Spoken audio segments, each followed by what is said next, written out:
नमस्कार मेंबर्स, मैं किशन सिंह। अगर आपको पीएफ विड्रॉल में दिक्कत आ रही है, किस वजह से आपका बैंक केवाईसी नहीं हो रहा है, या तो वो लंबे टाइम से पेंडिंग है या फिर आपने भी सबमिट किया लेकिन वो प्रोसेस नहीं हो रहा है, कौन प्रोसेस करता है, कैसे प्रोसेस होता है, कितने दिन में लिंक होता है, सारे क्वेश्चंस का आज जवाब जानने वाले हैं। चलते हैं स्क्रीन पर, समझते हैं कैसे होता है। बाकी बेटर इन्फॉर्मेशन के लिए हमारी वेबसाइट एंड जो लाइव करते हैं उसमें आप है वो ज्वाइन कर सकते हैं। तो चलिए चलते हैं। करना है बैंक केवाईसी, लेकिन जो प्रोसेस है उसके मुताबिक हम क्या करते हैं, ये यूएन पोर्टल है, इसको एक्सेस करके हम यहाँ पे मैनेज में आके केवाईसी के ऊपर टिक करते हैं तो हमको क्या है, ये केवाईसी का पेज देखने को मिलता है। अब दिक्कत क्या आती है, आपने कईयों ने केवाईसी लगा दिया, यहाँ पे आए बैंक ये डिटेल्स डाल के केवाईसी लगा दिया, ये डिटेल्स के अंदर भर के आपने केवाईसी डाल दिया और वो पेंडिंग में चला गया। सबसे पहले तो ये कि आप है वो, अगर आप चाहते हैं कि आपका बैंक केवाईसी जल्दी हो जाए, इमीडिएटली हो जाए, फास्ट तरीके से हो जाए, तो आप है वो सिर्फ वर्किंग आवर्स जब बैंक काम कर रहा हो उसी टाइम के अंदर केवाईसी रिक्वेस्ट लगाइए, ताकि आपका थोड़ा तेज़ी से रिक्वेस्ट प्रोसेस किया जा सके। क्योंकि जब सर्वर लोड ले रहा होता है तो वो फटाक से वो आपकी रिक्वेस्ट को प्रोसेस कर पाता है।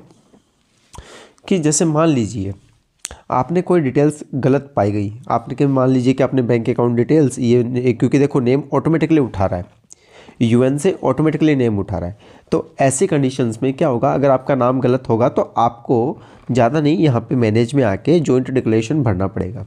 देखिए यहाँ पे ऑप्शन है जॉइंट डिक्लेरेशन का, ये भर के आप वो अपनी डिटेल्स करेक्ट कर सकते हैं। डिटेल्स करेक्ट करने के बाद में क्या आपको तुरंत ही यहाँ पे आके है वो पेज पे आके केवाईसी डालना है?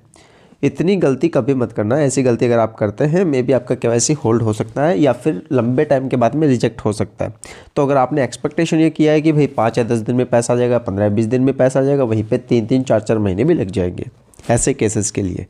ठीक है, बात ये है इनको सॉल्यूशन का, अगर आपकी मान लो कि बैंक केवाईसी अभी ऑलरेडी ऐसा कुछ हो चुका है, लंबे टाइम से पेंडिंग है, आपको IT ट्रैकर बोलते हैं। एक मैं आपको लिख देता हूँ यहाँ पे, IT ट्रैकर होता है। ठीक है, उसके अंदर क्या होता है कि जो पीएफ ऑफिस की IT टीम होती है ना, उसके पास में रिक्वेस्ट जाती है, वो ट्रैक कर सकती है आपकी जो रिक्वेस्ट है वो कहाँ पे अटकी हुई है, वो चेक कर सकती है।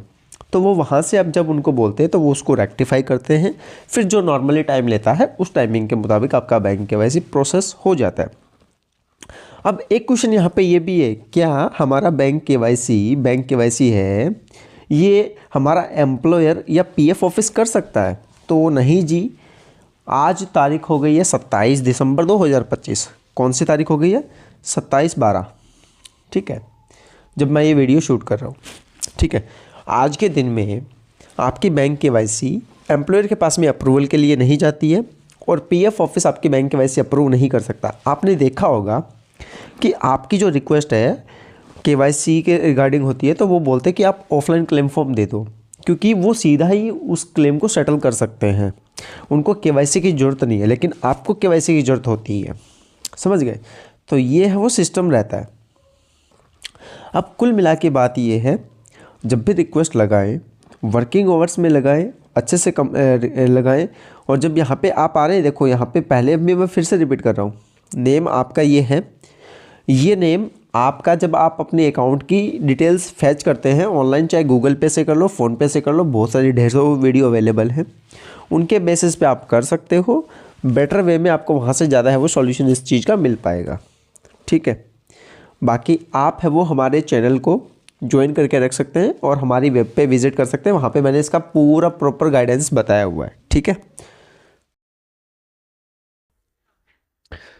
सो मेंबर्स, उम्मीद रहेगी वीडियो में आपको जो स्क्रीन आपने देखी उस पर आपको नॉलेज जानने को मिला होगा, कैसे क्या प्रोसेस रहता है। ज़्यादा जानकारी के लिए हमारी वेबसाइट और हमारा जो लाइव सेशन है वो ज्वाइन करना ना भूलें।